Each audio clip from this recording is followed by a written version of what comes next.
Vamos a empezar la escuela sabática de esta semana. Mis disculpas por el sonido en la oración, porque parece ser que no tenía las pilas puestas. Los que me conozcan ya sabrán que eso me puede pasar a menudo. Vamos a empezar esta lección, una lección especial. A mí la verdad es que es impresionante como cuando a veces nos toca dar la escuela sabática, curiosamente das la escuela sabática que necesitas dar, ¿eh? No sé si os ha pasado a vosotros, pero cada vez que toca una escuela sabática es un momento en el cual necesitas escuchar esas palabras, necesitas leer esos versículos, y otra vez me ha pasado esta semana, ¿eh? Un legislador y juez. El versículo para memorizar dice: uno solo es el dador de la ley, que puede salvar y perder. Pero tú, ¿quién eres para que juzgues a otro? En la lección del sábado nos dice, como resumen de la semana, dice que esta lección comienza con una mirada a la ley, pero luego nos lleva a ciertas palabras importantes acerca de una forma de arrogancia y de autodependencia que tal vez no percibamos, pero se nos advierte que eso es pecado, una violación de la ley de Dios. Fijaros cómo en el mundo que nos rodea, como el hombre desconfía del hombre, estamos obligados a que el que legisla y el que juzga, el que hace las leyes, el que las hace cumplir, el que ejecuta, sean todos estamentos diferentes, porque uno mismo no puede hacerlo todo, porque si no tendería a ser imparcial. Entonces siempre en el mundo lo vemos extraño cuando vemos que un solo, o sea, Dios, él mismo hace la ley, él mismo legisla, él mismo ejecuta, hace de juez y hace la sentencia. Todo lo hace él, ¿no? Cosa impensable desde el punto de vista humano, ¿eh? Por eso tendremos que dejar aparte nuestra visión del mundo para entender cómo funciona Dios, ¿eh? Si nosotros confiamos en Dios y confiamos en un Dios justo, tenemos que aceptar sus leyes como justas y sus sentencias como justas. Es igual cual sea el resultado. Tenemos que aceptarlo por fe. Y eso es lo que, por desgracia, no podemos encontrar en un juicio humano, ¿eh? Pues la lección va a ir toda la semana versada sobre este tema. La lección del domingo nos dice: críticas o discernimiento. Hermanos, no murmuréis los unos de los otros. El que murmura del hermano y juzga a su hermano, murmura de la ley y juzga a la ley. Pero si tú juzgas a la ley, no eres hacedor de la ley, sino juez. ¿De qué modo juzgar a otros equivale a juzgar a la ley? Yo aquí he apuntado que juzgar a otros va en contra de la ley de Dios. Eso te pone por encima de Dios, por lo que estás diciendo que su ley es inferior a la tuya. Juzgas su ley y decides ponerla en un eslabón inferior. O sea, en el momento que tú te dispones a ser ejecutor de la ley, a decir, a emitir un juicio sobre alguien, en ese momento estás haciendo de Dios. Pero tenemos que distinguir esto de lo que es el discernimiento. Una cosa es ejecutar una sentencia o decir eres culpable, y otra cosa es analizar lo que dice esa persona y tú decidir si eso es cierto o no es cierto. Para eso tienes la palabra de Dios, para ayudarte al discernimiento. Porque sabemos que la palabra de Dios dice no juzguéis, pero si leemos, por ejemplo, Mateo 18, del 15 al 17,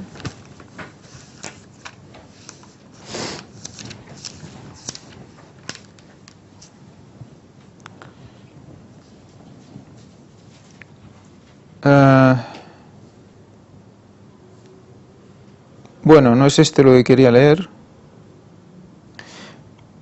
os lo digo más o menos de memoria, lo que quería decir es que Mateo nos recuerda que nosotros juzgaremos, creo que es en Mateo que recuerda que juzgaremos cuando estemos en el milenio, vamos a juzgar a todos los impíos, ¿no? Incluso a los ángeles. Por lo tanto, dice como así medio en sarcasmo, ¿cómo lo vais a poder juzgar vosotros a los que os rodean en ese sentido, ¿no? 1 Corintios 6. Exacto, vale. Pues sí, 1 Corintios 6 del 1 al 5. Por lo tanto, entonces, ¿qué tenemos que hacer? ¿Juzgar o no juzgar? Tenemos que entender los dos tipos de juicio, lo que estábamos hablando ahora. No podemos ejercer de Dios, pero sí que tenemos que discernir entre el bien y el mal. Tenemos que emitir un juicio sobre lo que se está escuchando, sobre lo que está diciendo. Lo que no podemos hacer es ser acusadores. Pues recordar que Satanás quiere decir acusador. Por lo tanto, estamos siendo satanases. No hay término medio. Si repasamos todos los textos que nos recuerdan este concepto, veremos que para discernir tenemos a los bereanos, que estudiaban cada día las Escrituras. Por lo tanto, estaban empapados de la palabra de Dios y eso les ayudaba a emitir un juicio sobre lo que escuchaban, decidir si era adecuado o no era adecuado. Siempre iban ¿a qué? A la fuente. 1 Corintios también nos recuerda que somos capaces de someternos ante un juzgado pagano, pero en cambio no se nos ocurre pedir consejo a nuestros hermanos o recibir, no aceptamos no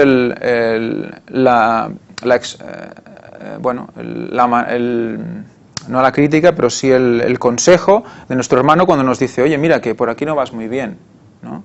O sea, que la idea es que debemos saber cómo amonestar, si hace falta, a un hermano, sin emitir un juicio, sin emitir una acusación. Por eso sí que vamos a Mateo 18, 15 y 17, que ahora sí que viene al caso, que dice, y si tu hermano peca contra ti, ve y repréndele a solas tú con él. Si te escucha, has ganado tu hermano. Pero si no te escucha, toma aún contigo 1 o 2, para que por boca de 2 o 3 testigos conste toda palabra. Si rehúsa escucharles a ellos, dilo a la iglesia. Y si también rehúsa escuchar a la iglesia, sea para ti como el gentil y el publicano. O sea que hay una manera de amonestar, hay una manera de hablar a tu hermano sin emitir un juicio. Y es una manera primero se hace como en privado, para que esta persona pueda reaccionar y no seguir por ese camino.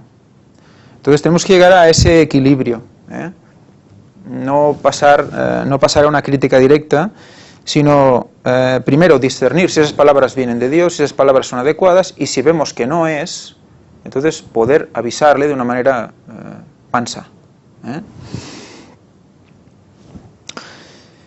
Y también que nos recuerda también en 2 Corintios, examinaos a vosotros mismos también. Porque si no, ¿cómo vamos a discernir? Primero tenemos también que hacer nuestro propio trabajo en nosotros mismos.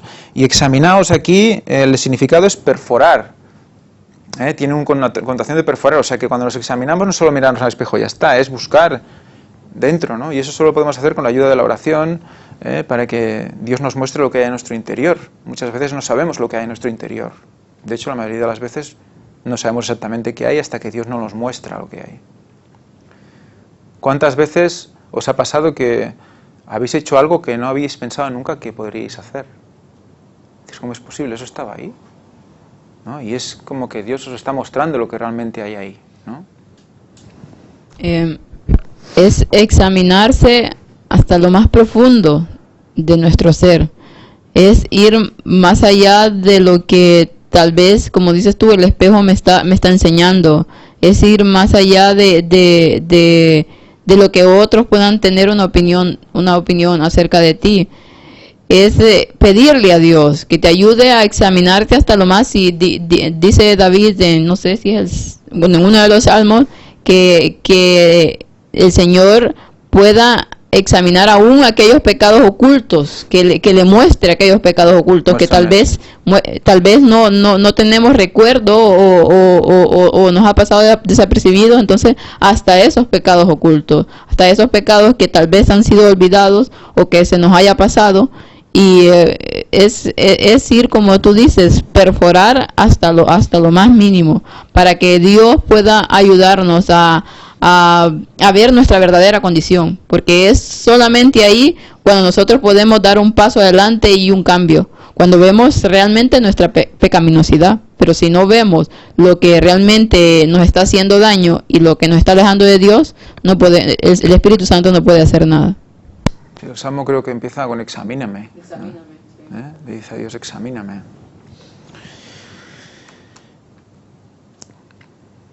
En Filipenses nos recuerda, dice que vuestro amor abunde en todo discernimiento. Fijaros cómo el amor está ligado al discernimiento. Y el discernimiento en su raíz, que es la palabra eisdesis, significa velar. Por lo tanto, fijaros cómo estar atentos, cuando dice velad y orad, es estar atentos, estar preparados, mirar lo que pasa a tu alrededor. Eso ya es discernir, porque estás muy atento, ves lo que pasa a tu alrededor. Está muy ligado con la verdad presente, con lo que sucede a tu alrededor, para explicarlo a los demás. Discernir lo que pasa a tu alrededor y aplicarlo a tu vida y explicarlo a los demás en relación a la palabra de Dios. Por lo tanto, en eso consiste la abundancia de amor, como vemos aquí en 2 Corintios. O sea que, para que veáis la importancia de estar conectados con el mundo que nos rodea, en el sentido de ver lo que pasa a nuestro alrededor e interpretarlo.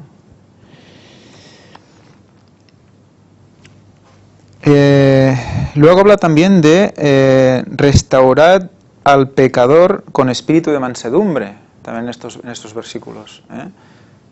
Siempre hemos hablado, ¿no?, de cuando vas a animar a alguien, no lo vas a animar pegándole una paliza verbal, le vas a animar hablándole con mansedumbre para que se sienta cómodo y pueda volver a ver la luz, ¿no? Que a veces lo que nos pasa es que perdemos la luz, perdemos la línea de luz y la guía, y no sabemos por qué nos metemos en una espiral, y cuando te das cuenta estás ahí en lo profundo.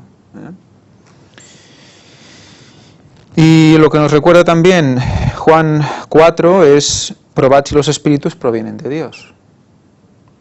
O sea que todo eso nos va a ayudar, todo esto nos ayuda a discernir, a poder evaluar lo que está a nuestro alrededor y a nosotros mismos.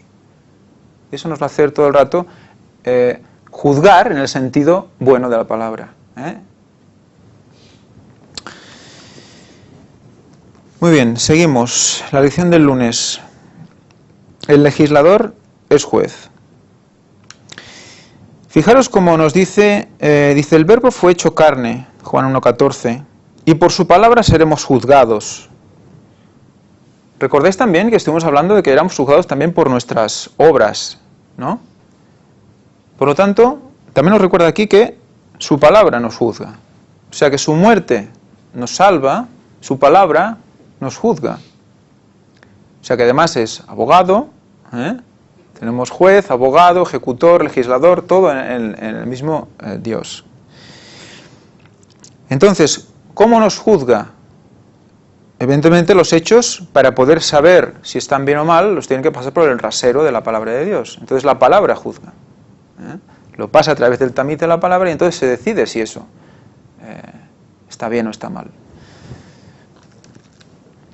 Por lo tanto, si seguimos en los textos que nos recomienda leer, que nos dice lee Santiago 4:12 y unos textos paralelos, Santiago 4:12 nos dice,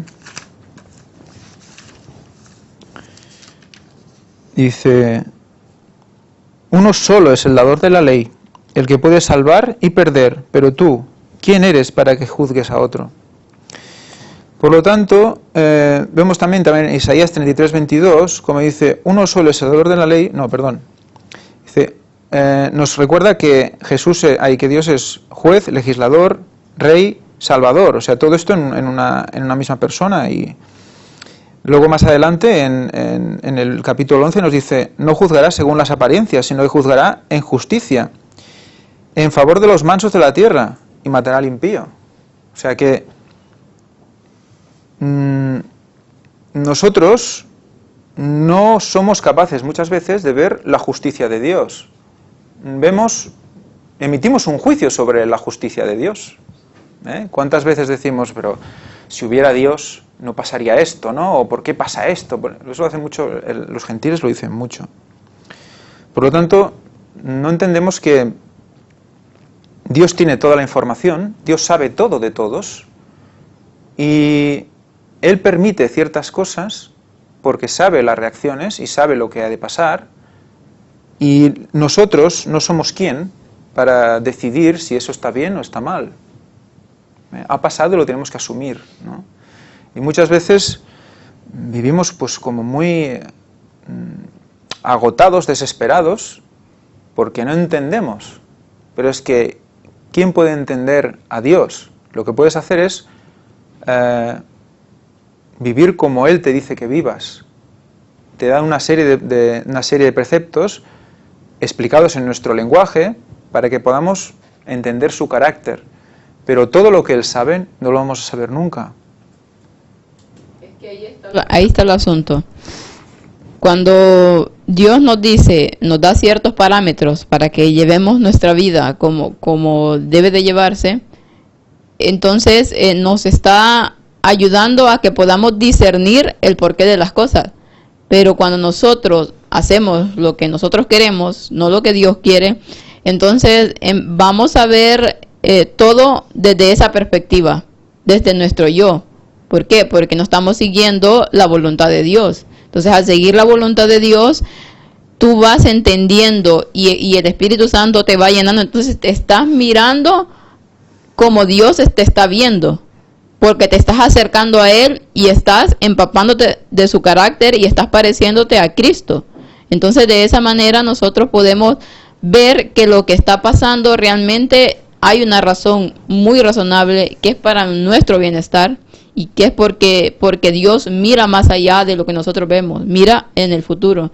Entonces, todo está como tú decías, todo está en la obediencia, en el poder llevar las cosas tal y como Dios las dice para poder tener discernimiento espiritual.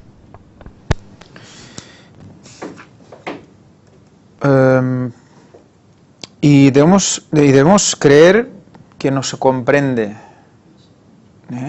Debemos creer que nos entiende, no creer que nuestras oraciones se van en saco roto, no creer que estamos hablándole al aire.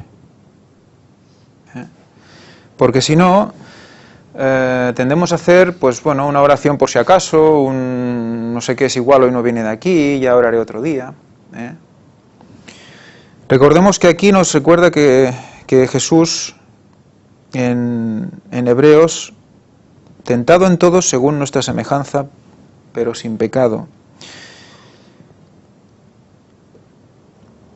Para que nos acerquemos al trono de la gracia, y que nos acerquemos confiadamente. O sea, todo lo que pasó Cristo es para que nosotros estemos ante Él en el lugar santísimo, ante Dios en el lugar santísimo.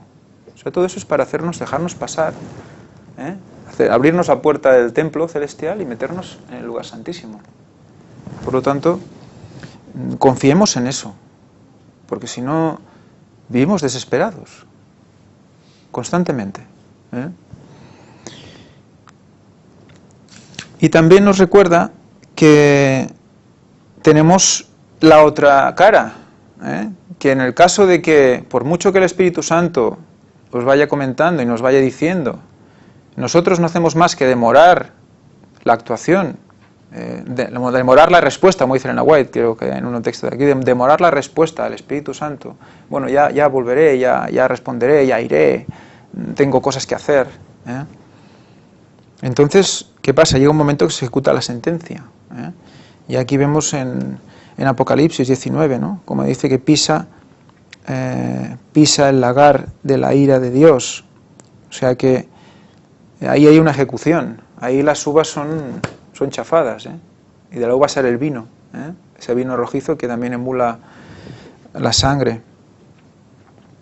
O sea que no debemos olvidar la parte amorosa, la parte que nos da esa confianza de acercarnos ante Dios, y tampoco debemos olvidar la parte de la justicia, que hay unas consecuencias, que no podemos vivir como si nada, que Hay que tener confianza, pero hay que tener conocimiento de que en un momento dado llega un punto en el que se emite justicia y se emite sentencia. El hecho de que Jesús no estuviera de acuerdo con muchas de esas tradiciones, las tradiciones judías, resultó en conflictos serios con los dirigentes. Pero como él dio esas leyes, estaba bien capacitado para explicar lo que significaban y evaluar si se las había transgredido o no. Así, cuando venga otra vez, dará su recompensa a todos de acuerdo con sus obras. Apocalipsis 22, 12. Aquí nos recuerda que el verdadero significado de la ley lo vamos a entender solo a partir de que el Espíritu Santo nos haga ver esa ley. No solo 4 letras, no son solo los 10 mandamientos, sino que hay una profundidad de esa ley. Y como creador de esta ley, pues el único que nos puede ayudar a verla en toda su profundidad es Él mismo, es Jesús. Dios encomendó todo el juicio al Hijo porque sin duda Él es Dios manifestado en carne. Esto lo dice Elena White. Dios decidió que el príncipe de los sufrientes entre los humanos fuera el juez de todo el mundo, el que vino desde las cortes celestiales a salvar al hombre de la muerte eterna, el que sometió a comparecer ante un tribunal terrenal y sufrió la ignominiosa muerte de cruz. Solo Él ha de pronunciar la sentencia que determine la recompensa o el castigo. O sea, Él, con todo lo que sufrió, se hizo valedor de este derecho, porque Él conoce nuestros sufrimientos en su propia carne, y nadie sufrirá como Él sufrió. Por lo tanto, debemos confiar solo en Él en todas nuestras preocupaciones, solo en Él. Por mucho que tengamos un gran amigo, por mucho que tengamos una persona a la que le solamos explicar las cosas, eso va a ayudar a que quizás nuestra vida en la tierra sea más llevadera. Pero cuando dejas de hablar con esa persona y te vas a tu casa, vuelves a estar tú con Dios. Y es ahí cuando debemos encontrarnos en la mejor situación.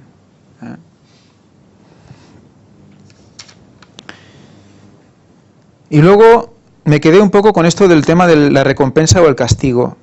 Es muy curioso que nosotros en nuestro cerebro tengamos un órgano, que se llama hipotálamo, que en ese órgano está ubicado el centro de la recompensa y el castigo. Y de hecho nosotros aprendemos por esto. Entonces, un mal desarrollo de este sistema hace que confundamos las recompensas y los castigos. Es muy interesante que nuestro organismo, nuestra mente funcione así, tal y como se ha planificado el plan de salvación. O sea que otra vez nuestro cuerpo es una imagen, es un resumen de todo el plan de salvación otra vez. Si nuestro castigo y nuestra recompensa están pues tergiversados, consideraremos que una recompensa es celebrar una gran fiesta, beber mucho alcohol y irnos de cachondeo por ahí. Eso es una recompensa para muchísima gente. ¿Sí o no? Yo tuve una vida antes del bautismo y una vida antes de conocer a Dios. Y hay un remanente en mi interior aún, que cuando estoy contento, tengo que hacer algo eufórico, algo para celebrarlo, ¿no? Y dices, bueno, pero esta situación ya es celebración. Esto que me está pasando ya es alegría. Voy a disfrutarlo con mi familia, voy a disfrutarlo con mi Dios, ¿no? No hace falta llegar a un éxtasis, ¿no? Y eso lo vamos haciendo desde jovencitos, Incluso se permite más a los jóvenes porque dicen que tienen que vivir la vida. Entonces llegamos a la recompensa y el castigo. Y cuando no pueden celebrarlo, es un castigo. Y vivimos con esa sensación del castigo-recompensa. Fijaros que incluso con la alimentación funciona igual. Este postrecito porque me lo merezco, esto porque no sé, porque es que me lo he ganado, esto porque no sé qué, ¿no? Y eso nos vamos recompensando de una manera errónea. Cuando la verdadera recompensa está arriba, no está en la tierra. Acerca de eso de recompensa y castigo, no sé, me parece que en alguna conferencia algo se dio del doctor Luis Báez, Sí.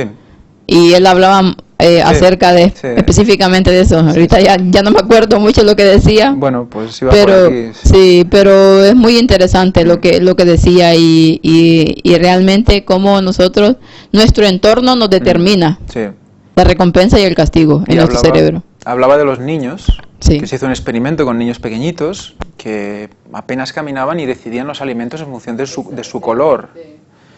Entonces, de pequeños nosotros tenemos una cierta pureza, aparte del pecado que arrastramos, y Dios pone en nuestra mente unos criterios.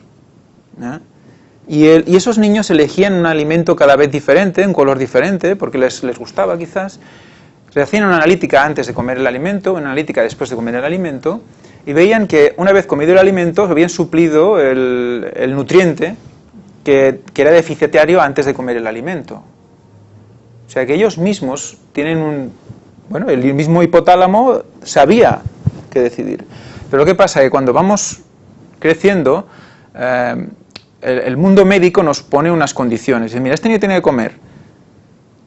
Siempre que lo pida, atiborrarlo hasta el fondo y si tal y cual. Bueno, y siempre darle de esto, y esto 3 días, y esto 2 días, y esto pam, pam, pam, pam, ¿no? Y así crecemos, ¿no? Y al final se comen 5 o 6 veces diarias hasta no sé qué edad.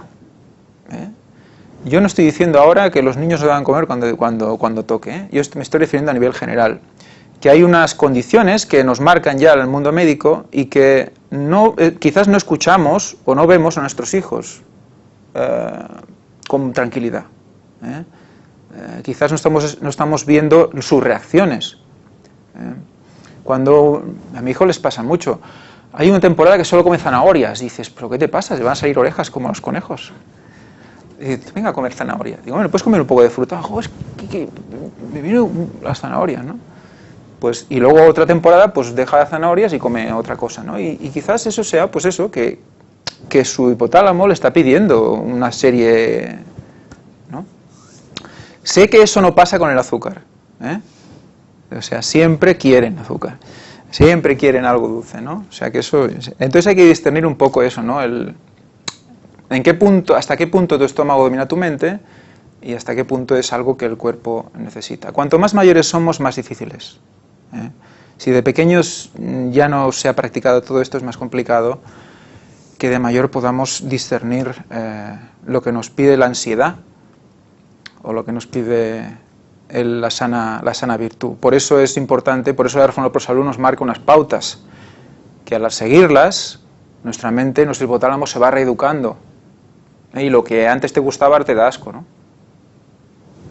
Eso pasa mucho con los que han dejado la carne, luego huelen a la carne y da asco, ¿no? Da como un asco, ¿no? Bueno, creo que me he salido un poco de la lección, pero vamos ahí. También es una ley, ¿no? La ley de la alimentación. Planes anticipados. Vamos a ver. Una pregunta al aire. ¿Un adventista debe planificar? ¿Un cristiano debe planificar? ¿Alguien que dé su opinión? ¿Sí? ¿No? ¿Solo un año vista? ¿Solo un día vista?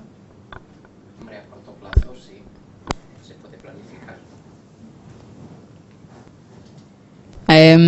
Pues debemos de ser personas también planificadas. El hecho de que vivamos el día a la vez no quiere decir que vamos a andar desorganizados por la vida y a impulsos por aquí y haciendo las cosas, claro que no. Yo me siento hasta que el Espíritu Santo me lleve aquí y me lleve allá. Y No. me lleve allí y me lleve a hacer lo otro, ¿no? Jesús no lo fue. No. Vemos su ejemplo, no lo fue. Y hay veces que en la iglesia se hace planes de aquí a 30, 40 años. Eso no debería ser así porque nosotros no sabemos lo que va a pasar. Pero sí, en cuanto a una vida planificada, en cuanto a organizarse como persona, no vamos a andar por la vida solamente haciendo lo que nos mueva y ya está. Debemos, claro, de planificar, pero debemos de tener ciertos parámetros y debemos de tener temperancia en ese asunto también. No, lo que debemos hacer es, quiero hacer esto, Señor, ¿te parece bien? Y dejarte guiar. No hay mucho más en realidad. Y estar atento a las señales, claro. Si te dice algo, no pasar de ello. Aquí un poco va el kit de la cuestión, ¿no? Sí, pero siempre sabiendo si eso es voluntad de Dios o no. Elena White nos recuerda que una cosa muy interesante, que nuestro trabajo, nuestra vida diaria, nuestras elecciones diarias, tiene que ser en función del acto de evangelización, en función de si ese trabajo que voy a coger o esas horas que voy a trabajar van a hacer que pueda llegar a más gente, van a hacer que pueda ayudar a la obra, van a hacer que yo, todo eso, o sea, pensar en cuando eliges tu trabajo, en cuando haces lo que tienes que hacer, pensar en si va a haber un rédito para Dios, eso debe regir las elecciones de nuestra vida. Y con eso vas a beneficiar a otros y vas a pensar en otros y ayudar a otros, pues de ahí, como dice, debe de ir nuestro pensamiento. Y todo llevando lo que, como decía Frederica, a los pies de Dios, a lo que Él quiere realmente. Nosotros podemos tener alguna idea de qué es lo que queremos hacer, pero, ¿y si Dios no quiere eso? Entonces, por eso, como dice la lección, debemos realmente decir si Dios quiere, llevarlo en oración, pedirle a Dios dirección, y Él, si somos sinceros y realmente hacemos su voluntad, nos la va a dar. Sí, porque si no, tendemos a vivir dos vidas separadas y paralelas, pero que cada vez se van separando más. Una es la vida cristiana y otra es la vida del mundo, ¿no? Si no metemos el trabajo y no metemos nuestras relaciones humanas y todo dentro de la misma línea, al final es un mal vivir, es un sin vivir. Y dices, bueno, cuando acabe del mundo me pondré con Dios, cuando acabe de Dios me pongo con el mundo. Entonces, es cuando este versículo de Santiago 4.3 dice, pedís y no recibís, porque pedís mal para gastar en vuestros deleites. Si yo pido, pero lo que pido es para que aumente la obra de Dios, porque sé que si yo me acerco a esa persona va a escucharme, porque yo sé que si tengo ese coche que me lleve a esa urbanización que quiero evangelizar, voy a poder tal, entonces quizás venga ese coche, o venga eso que necesitas. Pero si lo pedimos solo, porque es que mira, necesito un coche. ¿Por qué? Pues porque sí, porque necesito un coche, porque el mío está muy viejo y no me gusta, y quiero un coche para estar tranquilo, para ir más cómodo y para tal. Dios sabe, ¿no? Quizás lo tengas, pero es más, dirigir tu vida hacia esa dirección, como lo que tú pides es para esa dirección, Dios provee. No puede decirte, no, es que, mira, no me gusta. Comprender eso es tan complicado. O sea, a mí personalmente cuando yo lo leí me quedé un poco tocado porque digo, ¿y ahora qué tengo que hacer con todo lo que he hecho hasta ahora, ¿no? Con mi empresa, con redirigirlo de alguna manera, ¿no? Ahora que dices eso del coche, yo hace un año quería un coche, pero solo para poder venir aquí los sábados y luego poder tener libertad durante la semana, pero el objetivo era venir aquí. Y encontré uno, me salieron problemas, pero oré mucho, por favor, Señor, que ya... Y al final lo obtuve, y lo he cumplido, solo he venido aquí, no he fallado ni un sábado.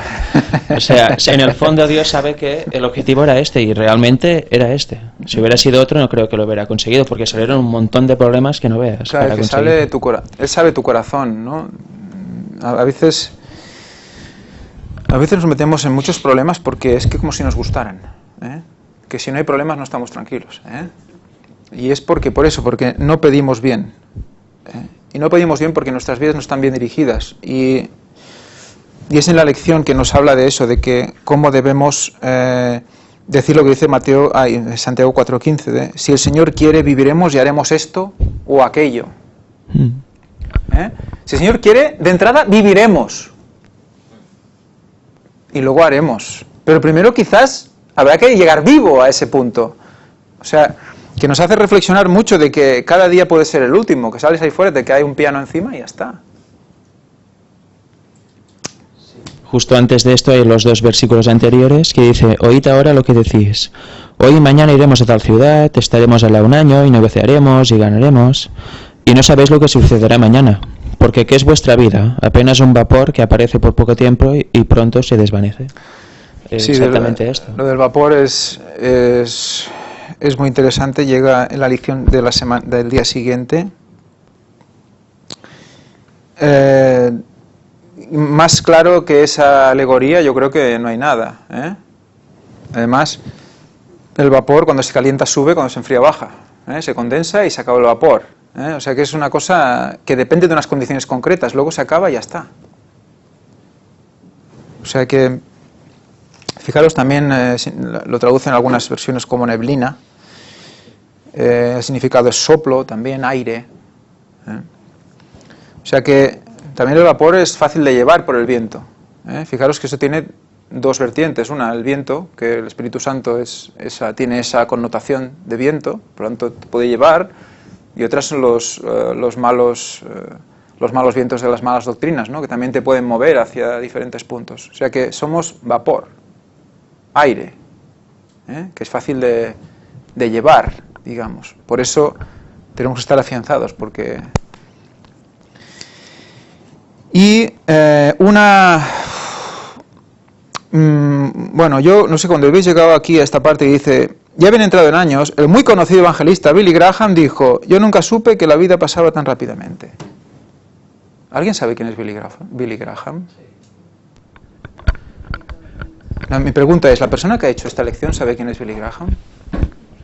Porque a ver, si tenemos que coger de ejemplo al señor Billy Graham y ponerle una lección de escuela sabática, apaga y vámonos. Lo hemos sacado en diferentes partes de las conferencias. Esta persona es ecumenista de los grandes, o sea, se reúne con el Papa, ha recibido premios de los jesuitas por sus libros, por lo que parece es masón del grado 33, y también estudió teología y ha sido pues impuesto como pastor. Y este señor resulta que lo ponen en una clase de escuela sabática como ejemplo. No es la primera vez que pasan cosas así, pero es que esto es un caso creo que bastante flagrante, porque solo tienen que investigar un poquito. Sí, esta semana saldrá una noticia también de que ha convertido a 5 millones, creo, por teléfono. Si eso es convertir, apaga y vámonos, ¿no? También.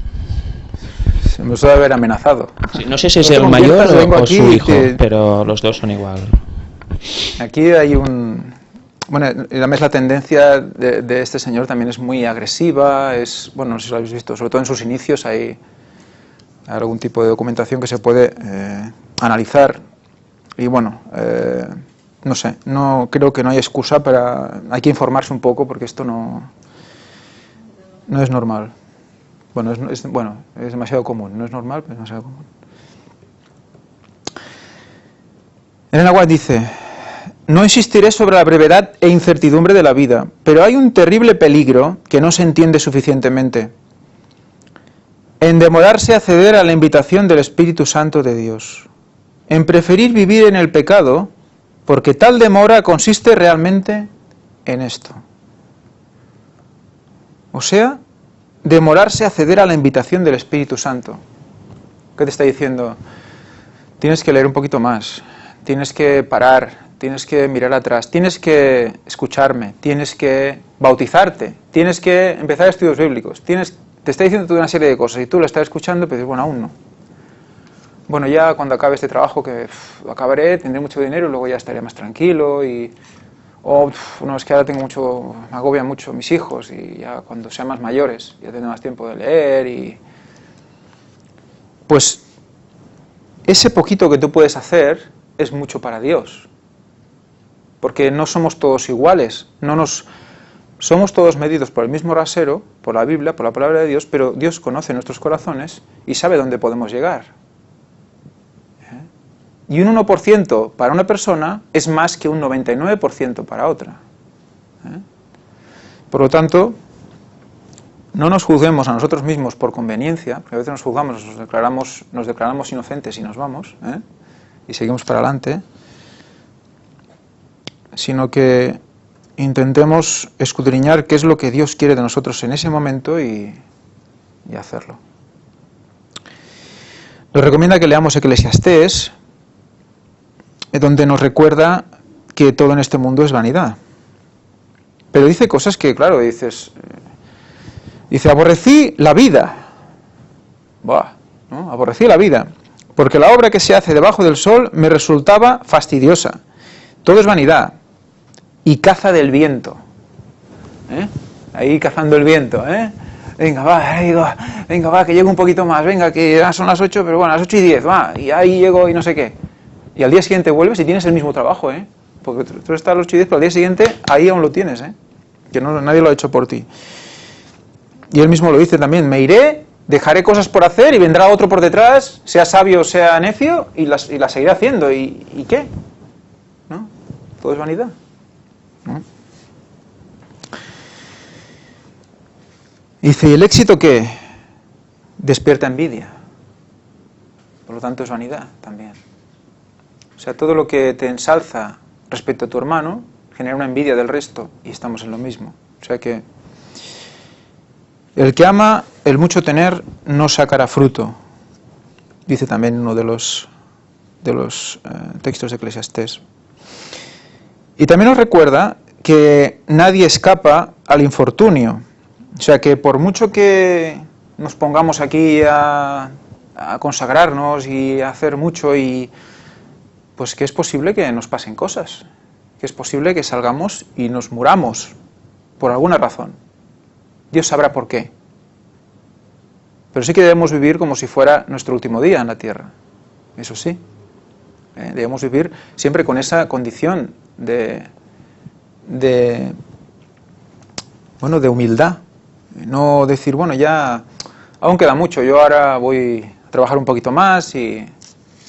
Cuidado, No digo que no se haya de trabajar, pero tendemos a caer en esa espiral, es como un río que te lleva.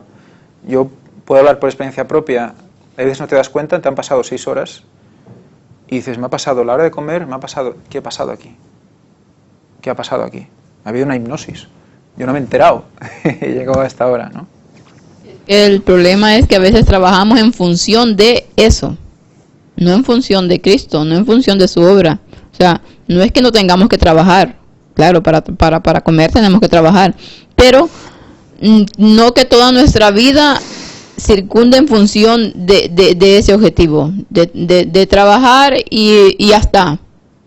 Y la obra de Dios por donde queda. Entonces, todo debemos de hacerlo en función de Cristo, que el centro sea Él y que Él nos guíe a todo, incluso a nuestro trabajo. Tenemos que hacer las cosas bien, claro está, porque Dios nos manda que todo lo que hagamos lo hagamos con diligencia, lo hagamos con entrega, con ganas de hacerlo, pero siempre teniendo en cuenta que nuestra prioridad y lo más importante de nuestra vida debe de ser Cristo Jesús y su obra y el poder hacer las cosas para beneficio de los demás también. Y a veces simplemente es glorificarle en tu trabajo. O sea, cuando tú oras para que lo hagas lo mejor posible, es porque como si lo hicieras para Él. Como si tu jefe fuera Él y tu cliente fuera Él, ¿no? Pero es que además a los que nos rodean tenemos que tratarlos como si fueran Cristo. Porque cuando Cristo dice, tuve hambre y no me diste de comer, tuve sed y no me diste de beber, estuve en la cárcel y no me fuisteis a visitar, y todas estas cosas es porque tenemos que ver a cada uno de los que nos rodean como Cristo mismo, ¿no? Y hacerlo como si lo hiciéramos para Él. Entonces el otro recibirá ¿qué? Dirá, ostras, me está tratando, ¿cómo me está tal? ¿No? Habrá una sensación de servidumbre, y recibir el servicio de una persona así es una bendición. entonces estaremos bendiciendo, estaremos a través de nosotros, Dios llegará a otras personas de una manera más efectiva. Es que parece que solo cuando se lee la Biblia o se predica se está haciendo la obra. Sí. Y no es verdad, se hace desde que te levantas. Sí. Porque si actúas como Dios manda en tu trabajo o en cualquier situación, ayudas a generar una situación buena, de amabilidad, de mansedumbre, de todo esto. Sí, Por eso es importante. Si tú no mientes en tu trabajo, si tú haces el servicio que tienes que hacer y lo haces 10 veces mejor porque sí, porque crees que lo debes hacer así, claro, el cliente se va a quedar, ostras, qué servicio, qué, ¿no? Entonces, todo esto, bueno, debe inundar nuestra manera de vivir. No podemos hacer nada, ni, yo qué sé, ni un paso, sin estar en ese espíritu, ¿no? Que decíamos, espíritu de oración, que nos hace estar pues en conexión y que cada cosa que hagamos sepamos que lo hacemos y que tiene consecuencias en el cielo. El Aguay nos recuerda, dice, cada pequeño acto, no sé cómo dice la expresión, cada cosa infinitamente pequeña o algo así, creo que dice algo así, es muy concreta en la explicación, pero nos recuerda que es algo lo más infinitamente pequeño, tiene su consecuencia en el cielo. O sea que no podemos juzgar tampoco de que esto es demasiado pequeño como para que le importe a Dios o para que Él me influya a mí mismo, porque luego al final nuestros actos siguen, aparte de influir en otras personas, nos van formando a nosotros, nos van o haciendo mella o ayudándonos a tirar hacia adelante. Claro, se tiene que vivir siempre en la atmósfera de Cristo. Aunque el ambiente sea totalmente contrario, pues tú hacer siempre lo máximo y lo bueno. Y así dar un ejemplo. Y sobre todo contentar a Dios y no a los hombres. Que es fácil de decir, pero... Ya, yo solo incumplo muchísimas veces, pero es fácil de por eso decir. me viene bien esta lección para No, pensar. es verdad, porque cuando estás en caliente, cuando estás ahí, yo ahora, por ejemplo, pues bueno, me ha tocado esta aún no ha estado bien, pero ha habido otras edificios, entras en edificios con muchísima gente viviendo, y tienes que entrar en sus casas, poner la escalera en sus paredes, y mirar sus vigas, y picar las vigas de madera, a ver cómo están y tal, cae polvillo, cae no sé qué, uno te está todo el rato siguiendo con la aspiradora, el otro no sé qué, y claro, todo es tensión, constantemente. Claro, entonces, ¿cómo puede ser esta persona todo el rato aquí? ¿Cómo puede? ¿No? Y tiene sus cosas, y tiene sus problemas, tú no sabes, ¿no? Entonces no puedes pues emitir un juicio, ¿no? Estás en su casa, estás molestando, ¿tú qué haces aquí, no? Pero hay situaciones que realmente te llevan a la situación límite, y es en esos momentos donde dices, ¿qué haría Jesús ahora? ¿No? Y hay que ponerse, decir, bueno, y ruidos, y la ciudad, y esta grita por un lado y todo por el otro. Entonces, claro, esa situación no es aquí, no es en paz y tranquilidad, que te lo piensas y dices, no, vale. No, es en ese momento te pilla y te pilla desprevenido. Por eso hay que estar siempre en conexión, ¿no? Sí, yo creo que son pruebas para darte cuenta de si tienes que trabajar más o no. Sí, claro. Porque en mi trabajo también a veces tengo estrés. Y yo con el estrés soy muy irascible. Y hago una cosa, ahora de esto, y digo, ¿cuántos Frederick hay? ¿1 o 4? Pero claro, y muchas veces me enojo, pero luego pienso, ¿qué estoy haciendo? Yo no soy consciente de que la persona que me dices también tiene muchas ocupaciones, se tiene que ocupar de sus cosas y quiere mi ayuda. Y en eso estoy yo personalmente trabajando, de intentar que no se generen pensamientos malos ni actitudes de, ¿ahora tengo que hacer esto? Sí, porque fijaros, la lección nos recuerda pruebas. Que el hecho solo ya de pensar mal, Ya está. ya es pecar. O sea, yo me imagino que esta persona me dice eso porque me odia. Ya estás pecando. Seguro que lo hace porque tal. Estás pecando. O sea que el hecho de pensar mal lleva a otro pensamiento malo. Es la desconfianza la que nos lleva al mundo. El mundo, si te fijas, o sea, todas las leyes y todo lo que se hace es porque piensas que el otro te lo va a fastidiar. Por lo tanto, todo es estar en una situación de alerta constante de que un seguro de vida para esto, un seguro para el coche, un seguro para esto, un seguro para el otro, porque puede haber algún animal que viene, ¿no? Entonces todo el rato es esa situación de estrés, ¿no? Sí, hay que trabajar en esto. Yo es que es un ejemplo personal, pero una vez vi una prédica que se llama Perdonar o no perdonar, y me entró de una forma brutal. Al día siguiente en el trabajo lo apliqué, ni enojos, y también me vinieron, con prisas, tranquilidad total, lo hacía bien, todo correcto, No sé, siempre hay que pensar en la última vez que se hizo bien para volver a aquel punto, pensar cómo estabas y luego ya seguir en la línea. ¿No? Y perdonar a los demás, perdonarte a ti mismo y no, Sí. no estar siempre en esa situación de buscar a un culpable, que es lo que nos recuerda también la lección, ¿no? ¿Qué pasa, Adán? ¿Qué pasó? No, ella, sí, fue ella. Y Eva, no, la serpiente. Y bueno, pues macho, aquí nadie asume su responsabilidad, ¿no?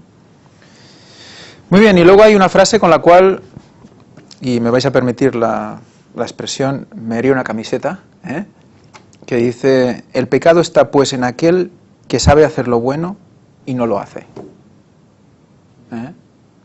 El pecado está en aquel que sabe hacer lo bueno y no lo hace. ¿Qué responsabilidad hay inmensa en saberlo y no hacerlo? Por eso todas estas lecciones que vienen de llevar a cabo, de poner las obras, de poner por obra esa fe. Nos recuerda aquí las dos maneras de pecar: hacer lo malo y no hacer lo bueno. Tanto una como la otra. Una por acción, otra por omisión. ¿Qué es esto? Dios nos perdona los pecados en ignorancia. Antes de conocer el Evangelio, si no conoces, te lo perdona todo. Pero cuando conoces y transgredes sabiendo que está mal, eso ya es rechazar al Espíritu Santo. Y Es aquí que viene lo grave. Ahí ya, bueno, es cuando dicen que, bueno, creo Lo que haces es, conscientemente, primera de pues Pedro, voy a pecar. Y eso sí que es muy grave. o peco y digo, yo voy a pedir perdón. Exacto. Que Que tampoco es eso. así, porque luego tienes que pedir perdón cuando te arrepientas de verdad. O sea que si pecas sabiéndolo, para llegar a un arrepentimiento verdadero, bueno, se puede tardar, ¿eh? Pues seguimos y hay una reflexión aquí al final. ¿Queréis decir algo? No. Hay una reflexión aquí al final que dice: pero más importante, él buscó la voluntad de Dios de todo lo que hacía, Juan 5:30. Jesús hasta comparó hacer la voluntad de Dios con comer. Mi comida es que haga la voluntad del que me envió y que acabe su obra. Así como hay límites en lo que podemos comer de una vez, también hay límites en cuanto a lo que podemos hacer.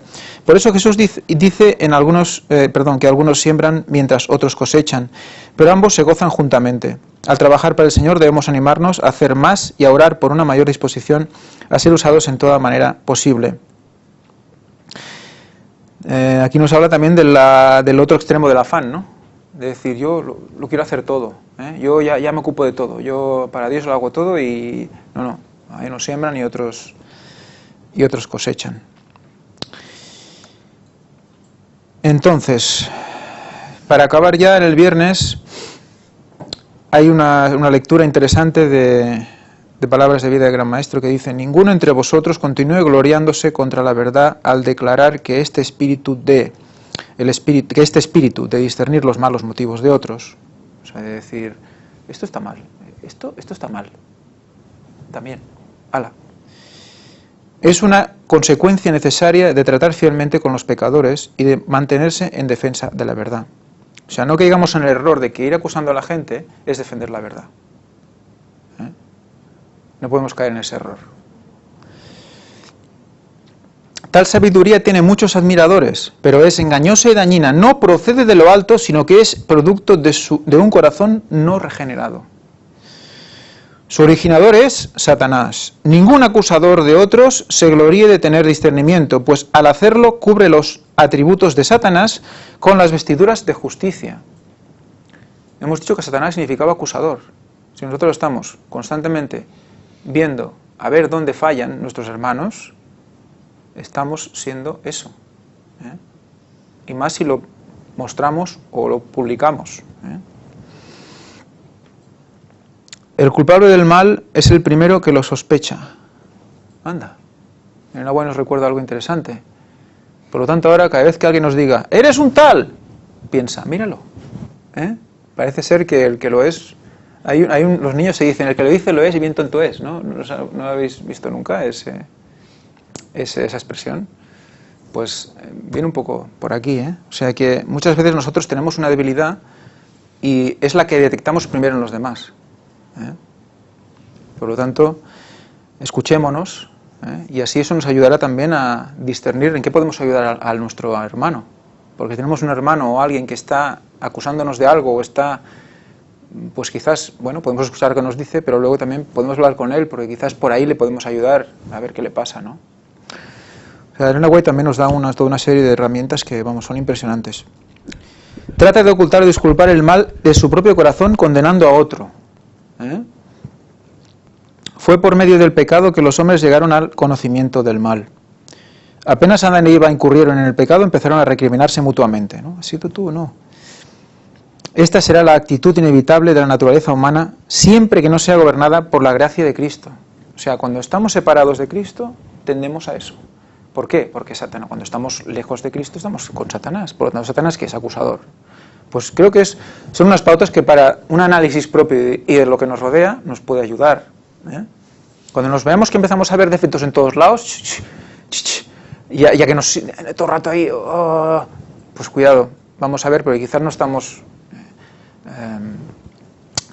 el amor no está ejerciendo en nosotros, ¿no? Evidentemente tú ves una cosa que no funciona y puedes hablar en privado con esta persona, ¿no? Pero que no tendamos a, pues eso, a la no mansedumbre, digamos, Por eso dice Mateo, lo que has leído antes, primero ve a tu hermano a solas, y para evitar también que hacerlo público de buenas a primeras y que otra gente pueda echarse encima, porque luego sí que inevitablemente hay acusaciones y cosas así. Por eso es importante siempre todo en privado, luego con testimonios, y si al final es imposible, sí que darlo a conocer para el bien de la congregación, claro, no para humillarle. No, claro, si persiste. Y eso es esta lección da bofetadas en toda regla, es impresionante. Bueno, ya te digo, para reflexionar. Pues nada, que Dios os bendiga.